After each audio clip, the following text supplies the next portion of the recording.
All right, so today we're diving into some pretty concerning news about invasive species, those zebra and quagga mussels that we've been talking about. Oh, yeah, well, get ready for something even worse. Okay, the golden mussel, it just showed up in North America. For the first time, and specifically in the Sacramento-San Joaquin Delta, and this is a big deal. I mean, we already know how much damage the zebra and quagga mussels can do, so what makes this golden mussel even more of a threat, I guess, is what we're trying to figure out today, especially for our local reservoirs that we all use and love.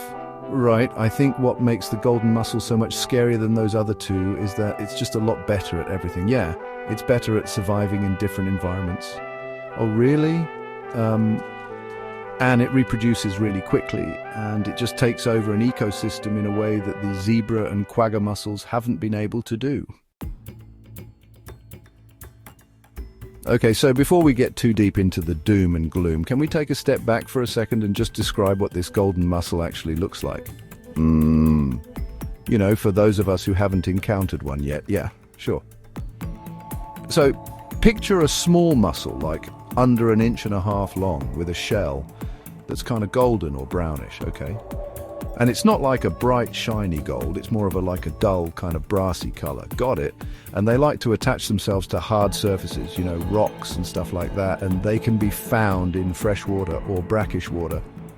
So pretty much any body of water is fair game, right? But what's really alarming is how many of them there can be in one spot. Oh yeah, I was reading about that 200,000 mussels per square meter, is that right? Yeah, you read that right. It's insane. That's a lot of mussels, it is. Imagine like a square meter on the floor of a lake or a reservoir, and it's just completely covered with these mussels. Yeah, that's a scary thought. Yeah, and they're not just sitting there looking pretty either. They're constantly filtering water and eating everything in sight. Oh right, they're filter feeders, exactly. They suck in water and filter out all the tiny plants and animals. So how do they do that? What's the process? So they have these things called siphons, which are like little tubes that they use to draw in water. Oh, interesting. And inside their bodies, they have these gills that are covered in tiny hairs called cilia. And these cilia create a current that pulls the water through the gills. And that's where they trap all the food particles. Wow, it's like a little filtration system built right into their bodies, pretty much, and they're really good at it. Each adult golden mussel can filter about 1/2 liter of water every hour. 1/2 liter every hour. That's a lot, it is. And to put that in perspective, a zebra mussel can only filter about 50 milliliters per hour. So the golden mussel is filtering 10 times more water. Wow, 10 times. That's a huge difference, yeah. And that's why they're such a threat to the ecosystem, right? Because they're out competing all the other species for food. Exactly, they basically suck up all the microscopic plants and animals that other species rely on for food, and that can have a cascading effect on the entire food web. So it's not just about the golden mussels themselves, it's about the impact they have on everything else in the ecosystem. Right. And to make matters worse, they can also survive inside native fish. Wait, what? Yeah, it's crazy they can actually live inside the digestive system of some fish species. I did not know that. So how did they do that? Well, the golden mussel goes through these different life cycle stages. You've got the veliger, which is like a free-swimming larva, and then it becomes a settler, which is when it attaches itself to a hard surface, and then it grows into an adult. But sometimes those veligers get eaten by fish, and instead of being digested, some of them can actually survive inside the fish's gut and eventually get passed out in the fish's waste. And then they just continue their life cycle like nothing happened, pretty much. It's wild. So not only are they incredibly efficient filter feeders, they can also hitch a ride inside fish. That's pretty impressive. Yeah, it's one of the things that makes them such a formidable invasive species. Okay, so we've established that the golden mussel is a pretty tough customer. But what about compared to the zebra and quagga mussels that we're already dealing with? What makes the golden mussel a bigger threat? Well, for one thing, they're just more adaptable. In what way? They can tolerate a wider range of temperatures and calcium levels than zebra and quagga mussels, and that's a big deal, because it means they can survive in more places and potentially spread even further. So they're like the super mussel of invasive species. Yeah, kind of like that. And we're already seeing evidence of this in the Sacramento-San Joaquin Delta. Oh, really? Yeah. Researchers have found golden mussels in areas where zebra and quagga mussels have struggled to survive. So that's a pretty clear indication that they're outcompeting those other species. Okay, so this is starting to sound pretty serious. It is, and I think it's important for people to understand that this isn't just a problem for scientists or for people who live near the delta, right? This is something that could potentially affect everyone in California because these mussels can spread through our waterways and impact our water supply, our recreation, and our economy. And it's not like we don't have enough to worry about already with the drought and everything else. Yeah, exactly. This is just one more thing that we need to be aware of and take steps to prevent. Okay, so let's talk about prevention. What can we do to stop these golden mussels from spreading even further? Well, the first step is awareness. You know, the more people know about this issue, the better. Right, so talk to your friends and family, share information on social media, and just help spread the word. Okay, what else? Well, the most important thing is to make sure that you're not accidentally transporting these mussels from one body of water to another. So like, if I'm going boating, exactly. If you're boating or fishing or doing any kind of water activity, it's really important to clean, drain, and dry your equipment before moving to a different location. Clean, drain, and dry. Got it. And there are specific guidelines for how to do this properly, so make sure you check those out online or at your local boat launch. Okay, good advice. And what about for people who aren't boaters or anglers? Is there anything they can do to help? Absolutely. You can support organizations that are working to combat invasive species. You can volunteer your time or donate money, and you can also advocate for policies that help to prevent the spread of invasive species. So like, what kind of policies? Well, for example, there are currently discussions about implementing stricter regulations on ballast water, which is the water that ships use to stabilize themselves. Okay, and ballast water can contain all sorts of invasive species, including golden mussels. So by requiring ships to treat their ballast water before discharging it, we can help to prevent those species from being introduced to new areas, right? That makes sense. Yeah, basically we all need to be more mindful of our actions and how they might be contributing to the spread of these invasive species. Exactly. We need to think about the bigger picture and the long-term consequences of our actions, okay? So we've talked about prevention, but what about the mussels that are already here? What can we do about them? Well, unfortunately, once an invasive species is established, it's very difficult to eradicate it completely. So are we just stuck with them? Well, not necessarily. There are things we can do to manage their populations and mitigate their impact. Well, one approach is to use physical removal methods like dredging or suction harvesting, so just basically sucking them out of the water, pretty much. But these methods can be expensive and they're not always effective, especially in large bodies of water. Okay, what else? Another approach is to use chemical treatments like pesticides or herbicides, but wouldn't that harm other species in the water? Yeah, that's the problem with chemical treatments.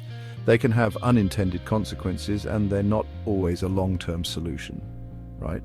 So it sounds like there's no easy answer. Yeah, it's a complex issue and there's no one-size-fits-all solution, but researchers are working on developing new and innovative methods for controlling invasive species. So there's hope for the future. There is, we just need to keep working at it and stay vigilant, okay? So we've covered a lot of ground today. We've talked about what the golden mussel is, why it's a threat, how it's spread, and what we can do to prevent its spread. But now I want to get into the really scary stuff. The potential impact of this invasive species. So what are we talking about here? What could happen if the golden mussel really takes hold in California? Well, let's start with the economic impact. Okay. Golden mussels are notorious for clogging pipes and other infrastructure. Oh, right. I've heard about that. Yeah, they can attach themselves to the inside of pipes and build up over time. And eventually they can completely block the flow of water. So that could affect our water supply. Exactly. It could also affect power generation because many power plants rely on water for cooling. And what about agriculture? Agriculture could be impacted too because many farms rely on irrigation systems that could be clogged by mussels. So we're talking about potentially billions of dollars in economic damage. Yeah, it could be that bad, and we've already seen this happen in other parts of the world. Like where? Well, one of the most well-known examples is the invasion of zebra mussels in the Great Lakes. Right, I've heard about that. Yeah, it's been a disaster for the region. They've clogged water intake pipes for power plants and drinking water treatment facilities. And they've caused billions of dollars in damage. Billions with a B. Wow. And it's not just the economic impact, we also have to consider the environmental impact. Okay, what kind of environmental damage could these golden mussels cause? Well, for one thing, they can outcompete native species for food and resources. Right, we talked about that. And that can lead to a decline in biodiversity, a disruption of the entire ecosystem. So it's like a domino effect. Exactly. Oh, wow. And in some cases, it can even lead to the extinction of native species. Yeah, it's that serious. And it's not just about the species that are directly impacted by the mussels. Okay. It's also about the species that rely on those species for food or shelter. So the whole ecosystem is interconnected. Exactly.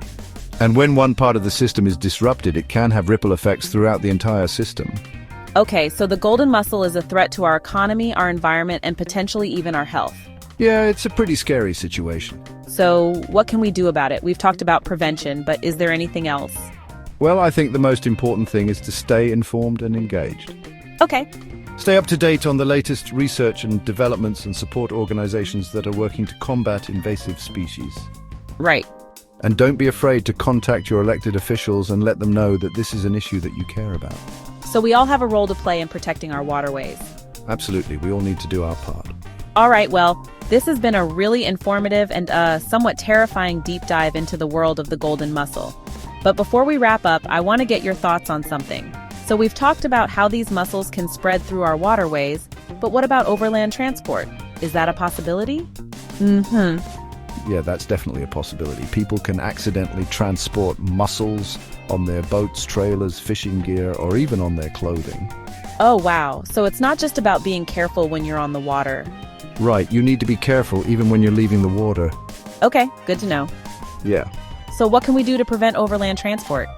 Well, the same principles apply. Clean, drain, and dry your equipment and clothing before leaving the water. Okay. And be especially careful if you're traveling from an area that's known to have golden mussels to an area that doesn't. Right, so don't go from the Delta to Lake Tahoe with your boat without cleaning it properly. Yeah, exactly. What about for people who aren't boaters or anglers? Is there anything they can do to prevent overland transport? Okay, good advice. Yeah, if you're hiking or camping near a body of water, make sure you're not accidentally picking up any mussels on your shoes or clothing. Okay, so basically we all need to be more aware of our surroundings and how our actions might be contributing to the spread of this invasive species. Exactly. All right, well, that's some good food for thought. I think we've covered everything we need to know about the golden mussel for now. Yeah, I think so. But we'll definitely be keeping an eye on this issue, and we'll keep you updated on any new developments. Sounds good. So thanks for joining us for another deep dive.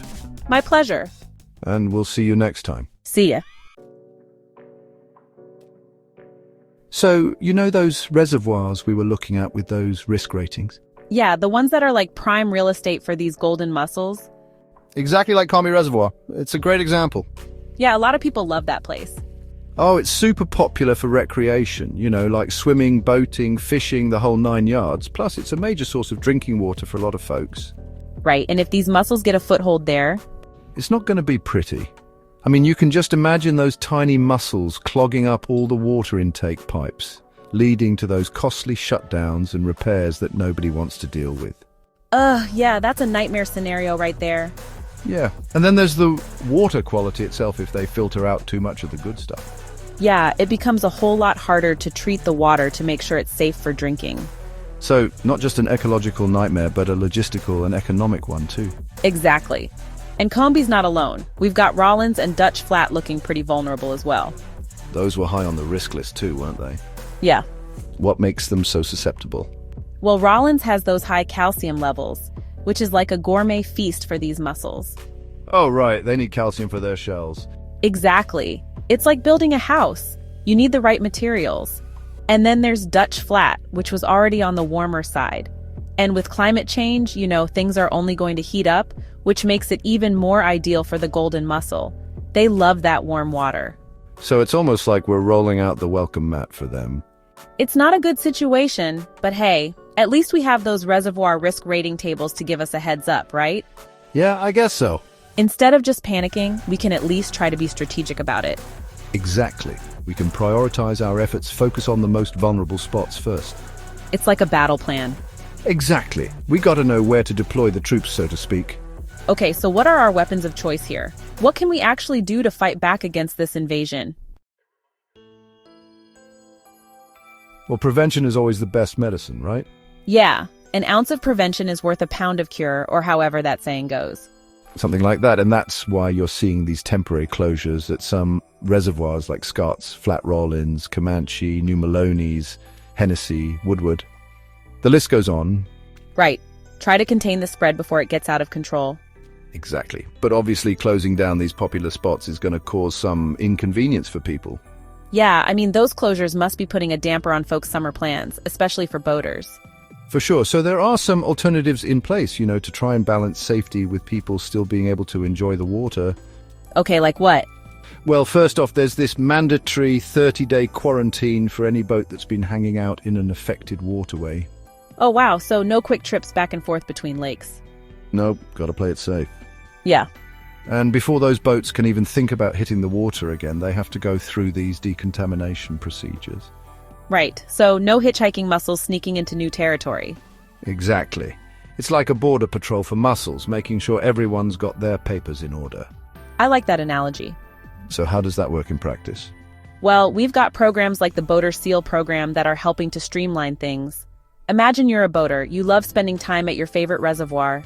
Okay, I can picture it. So you take your boat in, you get it inspected, make sure it's clean, drained, dry, the whole shebang. Right, following the rules. Exactly. And if you pass the test, you get this red quarantine seal. It's like a badge of honor. Okay. And that seal's got a unique number that's tracked in a database. So the authorities know your boat's been checked and it's under quarantine. But here's the cool part. Okay, I'm intrigued. When you leave the reservoir, if everything's still good to go, you get a green re-entry seal. And that green seal lets you come back within that 30-day quarantine period without needing another full inspection. Oh, that's smart. So it's like a fast pass for responsible boaters. Exactly. It's all about finding that balance between keeping things safe and not making life too difficult for people who are just trying to enjoy the water. Right, because we do want people to be able to use these reservoirs. Of course. But we also have to be smart about it. We don't want to end up with a golden mussel infestation on our hands. Okay, so that's all about prevention, but what about dealing with the mussels that are already here? Is there any way to actually get rid of them once they've settled in? That's the million-dollar question, isn't it? It is. Unfortunately, eradicating established mussel populations is like trying to herd cats underwater. Oh boy. Yeah, it's tough, but we're not giving up. We're learning from other places that have been through this kind of thing. Sharing information, trying different strategies. Right, like what kinds of strategies?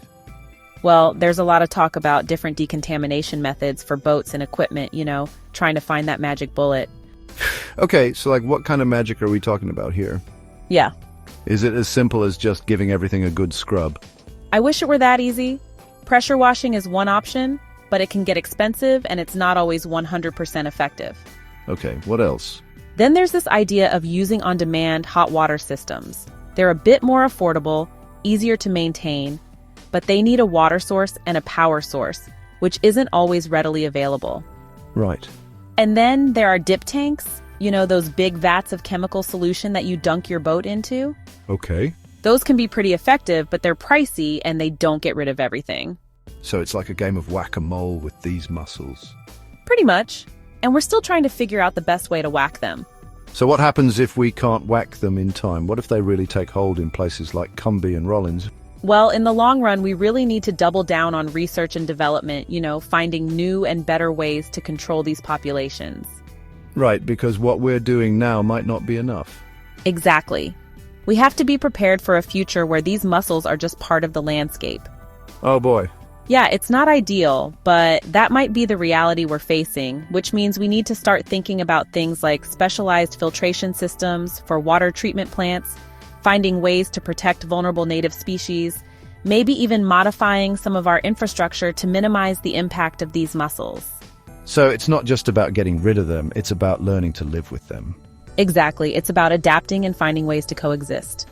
Okay, so it sounds like a pretty daunting challenge. It is, but these reservoirs are too important to give up on. Right, they're not just bodies of water. Exactly. They're lifelines for our communities, providing drinking water, supporting recreation, boosting local economies. And we need to do everything we can to protect them. Absolutely, for ourselves and for future generations. So it sounds like there's a lot at stake here, but it also sounds like a lot of work is being done, to prevent the spread, to research new control methods, that kind of thing. It's reassuring to know that people are taking this threat seriously.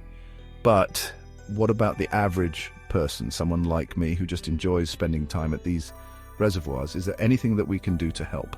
Oh, absolutely. I mean, awareness is huge just by knowing about the golden mussel and how much of a threat it is. You're already a step ahead, talk to your friends, family, share information on social media, whatever you got to do to spread the word.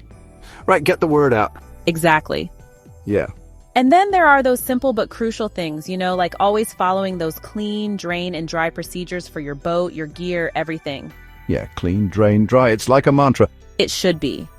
And hey, if you're planning a trip to a reservoir, do your homework first. Check if there are any restrictions or quarantines in place. Okay, good point. And, sometimes it's easier and safer to just rent a boat locally instead of hauling your own around, especially if you're going between different bodies of water. Right, minimize the risk of those accidental introductions. Exactly. And when you're out on the water, just be mindful, Avoid disturbing areas where mussels might be attached. And if you see anything suspicious, report it to the authorities. So basically, it all comes down to being informed and responsible. Pretty much, take those extra steps to protect our waterways. It really does make a difference. Okay, so that's what we can do as individuals, but what about the bigger picture? What are researchers doing to tackle this problem in the long run? Well, they're taking a multi-pronged approach, trying to hit it from all angles. Okay, like what? Well, one big area of focus is just understanding the golden mussel better, its biology, its life cycle, all that stuff. Right, because the more we know about it, the better equipped we'll be to fight it. Exactly, it's like finding their Achilles heel. If we can pinpoint vulnerabilities, we might be able to develop some really targeted control methods. So it's like turning their weaknesses against them. Exactly. For example, we were talking earlier about how they're sensitive to light. Yeah. Well, so maybe there's a way to exploit that, develop some kind of light-based deterrent, or maybe use targeted lighting to mess with their settlement patterns. Oh, that's interesting. It's like using their biology against them. Exactly, and that's just one example. There's a lot of exciting research going on in this field. What about biological control? I've heard that some researchers are looking into that. Yeah, that's another promising avenue. They're looking at the possibility of using native predators to keep the golden mussel populations in check. So like finding a natural enemy to fight them for us? Pretty much, but it's not as simple as just throwing a bunch of predator fish into the water. Right, well, there could be unintended consequences. Exactly, you have to do a ton of research to make sure you're not creating more problems than you're solving. So it's a balancing act. It always is when it comes to invasive species. Okay, so we've got researchers working on high-tech solutions, and we've got the natural world potentially lending a hand. But it still sounds like a pretty tough fight. It is, but I'm optimistic. I think with continued research collaboration and community involvement, we can find ways to manage this invasion and protect our water resources.